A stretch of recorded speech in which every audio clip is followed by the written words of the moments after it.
자, 과학 제일 마지막 단원 재해, 재난과 안전이에요.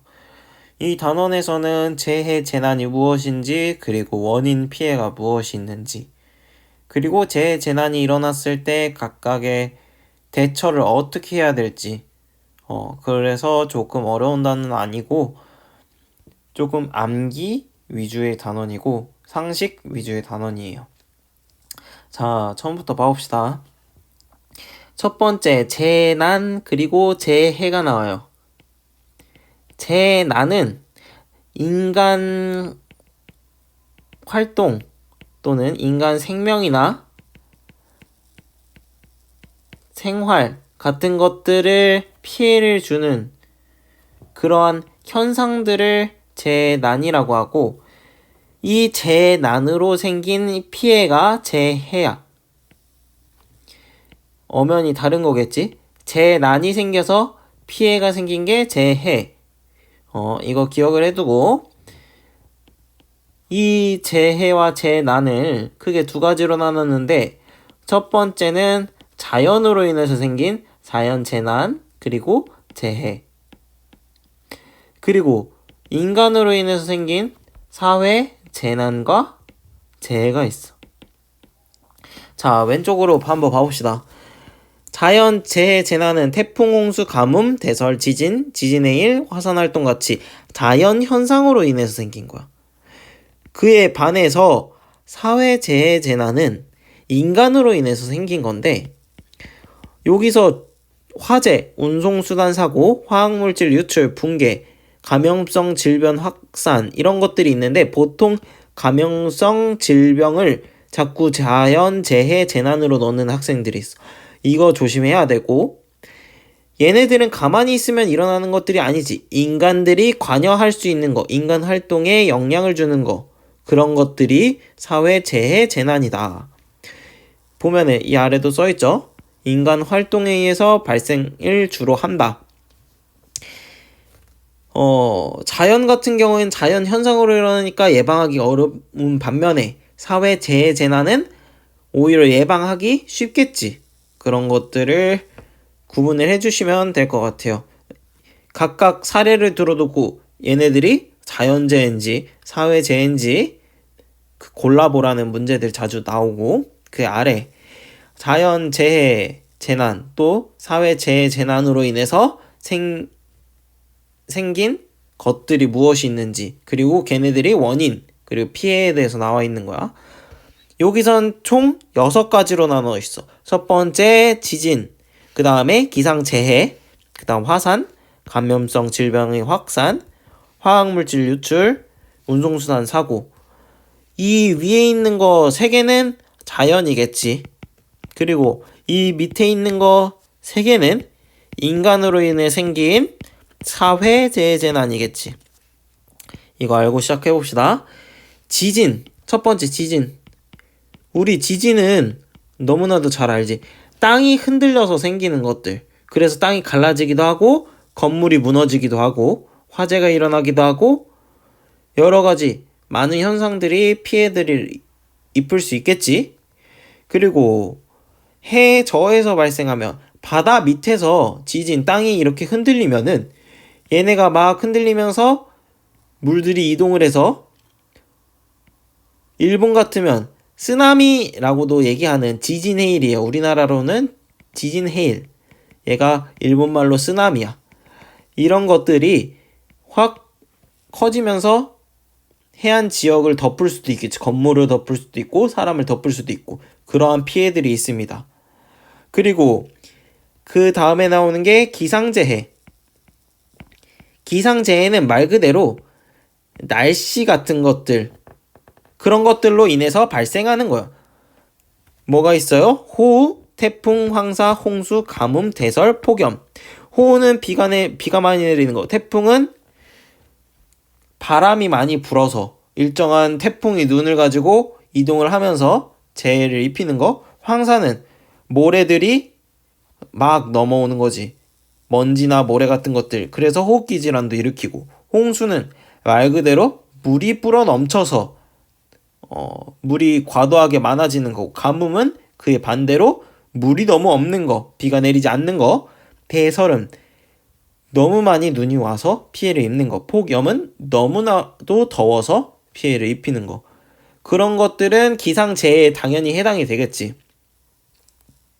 얘네는 매년마다 일정한 시기가 있을 거예요. 맞지? 왜? 눈이 내리는 시기가 있을 거고 또 비가 많이 내리는 시기가 있을 거고 황사철이라고 하듯이 매년 일정한 시기에 발생을 할 거예요. 그 아래 보면은 태풍, 폭설, 황사가 있어. 태풍은 저위도 지역에서 발생하는 열대성 저기압이라 그래. 태풍 생각해보자. 여기가 저위도고 적도야. 여기 저위도에서부터 이렇게 올라와. 여기 열대우림이라고 하는 더운 데 있지. 그런 열대 지역에서 시작을 해서 저기압, 열대성 저기압으로 인해서 기압이 낮은 것들이 비가 많이 내리고 그래서 집중호우도 동반할 수도 있고 또 바람도 많이 불고 그런 것들이 태풍이에요. 강한 바람으로 농작물이나 시설물에 피해를 주거나 집중호우를 동반하여 도로를 무너뜨리거나 산사태를 일으키기도 하며 해일을 동반하기도 함. 태풍 같은 경우에 열대성 저기압이라 그랬지. 기압이 낮은 영역으로 보통 비가 많이 내립니다. 그래서 비도 집중호우도 동반한다는 거 알아두고 그 다음에 나오는 폭설. 눈이 많이 내려서 산골짜기에 있는 마을 같은 경우에는 고립돼서 식량도 못 받는 경우도 있었고 과거에는 교통이 통제되는 경우도 있었고 그리고 황사는 보통 우리 선생님 여기 옆에 지도 보이나? 황해 지역이라고 했던 이 중국 쪽에서 넘어온 먼지 모래 같은 것들이 넘어오면서 호흡기 질환 일으키고 항공이 잘 안 뜨기도 하고 길이 안 보이니까 운수산업 왔다 갔다 하면서 물건 전달하고 하는 산업에도 피해를 줄 수 있습니다.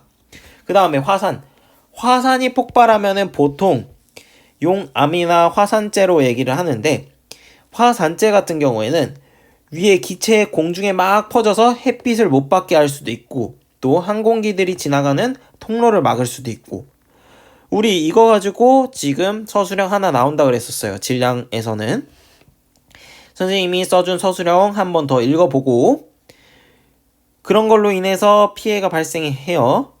그 다음에 4번 감염성 질병. 감염성 질병은 말 그대로 세균이나 바이러스 같은 것들이 이동을 하면서 발생하는 거지. 코로나 바이러스로 인한 감염성 질병이에요. 코로나도. 여기 예시에는 메르스, 조류독감, 유행성 눈병들도 있고 다양한 유전병들 이동을 하는 것들이겠지. 그런 것들이 있을 거고 그 다음에 악수나 기침 사람을 직접 접촉할 때 전파되거나 침이나 이런 걸로도 되고 악수나 기침 같은 걸로도 전파가 되고 물, 공기, 만지던 물건, 동물, 음식물 같은 걸로도 전파가 됩니다. 얘는 엄청나게 빠르게 전파가 되겠지. 사람에서 사람을 만나는 거 금방금방 만날 수 있으니까 금방금방 전파되고 다양한 지역으로 이동을 하다 보니까 넓은 지역에도 퍼져나갈 수 있고 그 다음에 화학물질 유출. 화학물질 유출은 말 그대로 부주의가 일어나거나 노후화가 일어나거나 관리소홀 같은 걸로 인해서 화학물질 유출이 일어나요. 얘네들은 가스 같은 것들이 유출이 돼서 주변에 확 다 퍼져나가면 우리 인간 호흡기에도 문제를 줄 수 있고 또 2세 그 뒤에 나오는 세대에도 영향을 줄 수 있어요. 매우 위험한 거지. 그거 예시로는 플로리나 수소기체의 유출 사고가 여기 적혀 있네. 그 다음에 나오는 거 운송수단 사고. 운송수단 사고는 말 그대로 타고 다니는 물건들 있지. 비행기든 자동차든 여러 가지 많은 것들이 있을 거예요. 걔네들은 안전관리가 소홀하거나 운전자가 운전 과실로 인해서 안전규정을 무시하거나 아니면 운송수단 자체에서 문제가 있어서 발생할 수 있겠지. 얘는 화재로도 연결이 될 수 있고 다양한 피해들을 일으킬 수 있겠지. 여기까지가 재해, 재난 사례에 따른 원인과 피해야. 그리고 마지막으로 한 가지만 더 보자면 이거 오른쪽 한번 봅시다. 여기 중에서 태풍. 태풍이 지금 보면은 6월 달엔 여기 왼쪽에서 이렇게 이동하는 거. 그 다음 7월, 8월, 9월, 10월. 우리나라가 지금 태풍이 7월에서 여기 9월까지 이동 경로가 집중이 된다고 볼 수 있겠지. 왜냐면 여기 제주도도 있고 하니까 9월까지 7월부터 9월까지 지금 그림을 보면은 경로가 집중되는 걸 볼 수 있고 시기가 일정하다는 거 알 수 있겠지. 그 밑에는 각각 미세먼지, 황사, 집중호우가 언제 자주 발생하는지 적혀 있는 거니까 그거 읽어보세요. 자, 그 다음 장을 보면 방금 전에 우리 배웠던 6가지에 대해서 대처 방안이 나와. 어떻게 대처를 하면 좋을까? 일단은 지진은 얼마 전에도 한번 지진이 일어났었지. 땅이 흔들리는 시간은 매우 짧지만 여진이라고 해서 본진이 일어나고 나서 후에 일어나는 지진들을 여진이라 그래요. 걔네들이 대부분 여러 번 일어난다 라고 부르면 돼. 그러면 지진이 발생하기 전에 우리 뭐 준비해야 될까? 응급약품. 큰 가구는 미리 고정해 놔야 되고 높은 물건은 낮은 데로 있어야 될 거고 지붕 벽 미리 점검하는 거 플러스 내진 설계 같은 거를 해줘야 돼. 일본 같은 경우에는 지진이 많이 일어나기 때문에 내진 설계라는 게 보통 되어 있어. 대각선으로 지지대를 설치해서 여기 잘 보면 그림에 이렇게 대각선으로 설치가 돼 있어. 그러면은 일직선으로 그냥 이렇게 철근을 세운 것보다 더 단단하고 지진이 일어났을 때 잘 안 무너질 수 있는 설계들이야. 그리고 이 기둥을 깊게 이렇게 내진 설계라고 기둥을 깊게 박아서 땅이 아무리 흔들리거나 땅이 갈라져도 무너지지 않는 방법입니다. 지진 발생 후 행동 요령. 지진이 일어날 때는 튼튼한 데 밑으로 숨어야겠지. 머리 조심해야 되니까 낙하물로 인해서 우리 머리 다치는 확률이 매우 크니까. 그리고 강한 진동이 멈춘 다음엔 당연히 불이 일어나면 안 되니까 가스 차단하고 전기 차단하고 그리고 출구도 확보 한번 해줘야 되고 가방 같은 거로 머리를 보호해야 돼요. 일단 머리 보호하면서 대피하는 것들이 있을 거고 보통 과거 같은 경우에는 학교에 있을 땐 운동장으로 대피하라고 그러지. 그리고 각 아파트나 이런 것들은 각각의 그 대피 장소들이 정해져 있어서 그쪽으로 이동을 해서 라디오나 공공기관 안내에 따라서 행동을 하면 됩니다. 그 다음에 땅이 불안정한 지역을 피해 건물을 짓고 건물을 지을 때 내진 설계를 한다. 방금 전에 얘기했던 거지. 그 아래 기상재해 우리 뭐 있었지? 집중호우도 있었을 거고 뭐 폭염, 폭설 뭐 이런 것들이겠지. 걔네들로 인해서 걔네는 일정한 시기에 일어나는 거니까 미리 준비를 해야겠지. 그리고 진행 상황이 급격하게 바뀔 수 있으니까 일어났을 때는 기상 정보를 주의 깊게 들어야겠지. 뭐 아래는 쭉 읽어보면 될 거예요. 가스 사전에 차단한다. 뭐 강풍을 대비해서 유리창에 테이프랑 안전필름 같은 걸 붙이면 창문이 깨질 때도 안전하게 깨지거나 덜 깨지겠지. 비상용품 준비한다. 기상정보 주의 깊게 듣는다. 뭐 선박은 항구에 결박하고 떠내려가서 어디로 갈지도 모르고 다칠 수도 있으니까 운행 중이면은 태풍 경로에서 최대한 멀리 가야 될 거고 침수에 대비해서 가재도구라고 하는데 가재도구는 그냥 모든 물건들이에요. 집안일 하거나 이런 거에 쓰는 모든 물건들을 높은 곳에 올려야겠지. 침수는 바람에 날릴 수 있는 물건은 없는지 확인한다. 이런 것들은 태풍, 집중호우 대처 방안이 되겠네. 그리고 감염성 질병은 우리 코로나19 겪어봤기 때문에 잘 알지? 뭐 기침할 때 잘 옷소매로 가리고 입, 코 가리고 기침한다. 손 자주 씻어라. 알코올 소독을 자주 한다. 이런 것들이 있을 거고 그거 말고는 뭐 감염성 질병에 뭐 그 전에 봤던 동물 관련해서 얻었던 질병들도 있으니까 음식을 충분히 익혀서 먹고 식재료 같은 것들 흐름을 씻고 깨끗한 물 사용해서 하는 거 뭐 이런 것들이 있겠지. 아래는 쭉쭉쭉 읽어보면은 충분히 다 아는 내용들이에요. 그 다음에 이제 사회재난재해 화학물질이 유출됐을 때 대처 방안에 뭐가 있을까? 일단은 유출된 장소에서 여기서 유출됐으면 멀리 이동을 해야겠지. 그리고 여기서부터 사고가 일어났어. 여기서 유출이 됐어. 그러면 여기서부터 바람이 오면은 우리는 바람의 수직인 방향으로 이렇게 대피하라는 얘기고, 그리고 여기서 바람이 불 때는 바람이 불어오는 방향으로 대피를 하면 되는 거고, 이렇게 바람이 불면은 바람이 불어오는 방향으로 대피한다라는 거고, 그리고 유독가스는 공기보다 밀도가 크므로 높은 곳에 대피한다. 밀도가 크면은 가라앉으니까 우리가 높은 곳으로 대피해줘야겠지. 그리고 화학물질은 피부에 접촉하면 수포가 생기거나 호흡기에 폐에 손상을 줄 수 있다. 그러니까 우리 호흡기에 잘 안 들어갈 수 있도록 코, 입 가리고 몸 감싸고 피부 접촉하지 않도록 하는 거지.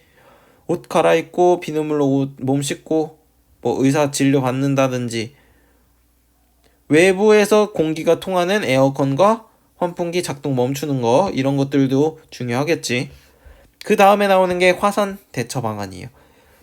화산에 일어나면은 뭐에 의해서 피해본다 했지? 화산재와 용암 같은 것들. 근데 특히 화산재에 노출되지 않도록 방진 마스크, 손전 등 예비 의약품 같은 거 들고 다니는데, 방진 마스크는 우리 그 먼지 관련해서 막아주는 마스크인데, 지하철 같은 데 보면은 하나하나씩 옆에 나와있지. 비닐로 묶여서 있는 것들. 그리고 그거마저도 모르겠으면 공사장에서 그 인부들이 쓰신다는 이런 마스크들 있지. 가운데 이렇게 돼 있어가지고 그런 마스크가 방진 마스크예요. 그런 것들 미리 준비하라는 거고, 운송수단 사고는 운송수단 종류에 따라서 대피 방법 알아야겠지. 안내 방송 있다면은 기차, 열차, 또 비행기 이런 것들은 안내 방송 잘 들어야겠지. 이런 것들 봐주면 될 것 같아요. 그거 이외에 한 가지 봐줘야 된다면 이런 거. 해안가에서 태풍을 대비하는 방법. 태풍이 일어나면 바람이 불어오니까 바람막이 숲을 조성해 놓으면은 뒤에 바람이 엄청 세게 태풍의 영향을 덜 받으니까 태풍에 있는 바람이 분산되니까 대비하는 방법이 될 수도 있을 거고, 모래 방벽을 쌓는 방법도 한 가지의 방법이 될 수 있을 거예요. 재해와 재난 안전은 쭉 읽어보고 한 번 더 읽어보고 학교에서 설명 들은 내용을 바탕으로 공부하는 게 제일 좋아. 그리고 이거 같은 경우에는 상식 문제고, 만약에 모르는 부분이 있었다면 한번 암기해 주는 거, 그게 중요할 것 같아요.